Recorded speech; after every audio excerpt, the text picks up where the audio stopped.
রাস্তাঘাটে দর্শন হলেই যারা পুরুষের দোষ দেন তাদের উদ্দেশ্যে বলি শুনেন, কথাগুলো বুঝার চেষ্টা করবেন।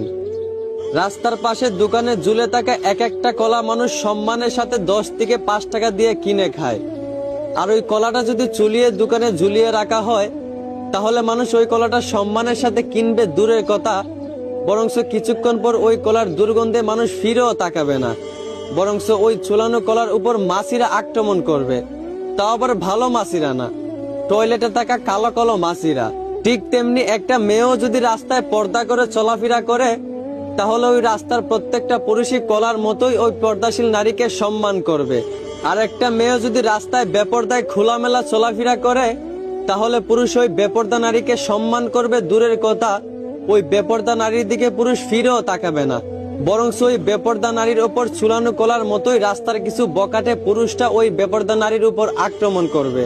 তাও আবার ভালো পুরুষ না, টয়লেটে থাকা মাছির মতোই কিছু রাস্তার গাঁজাখোর এবং মদখোর।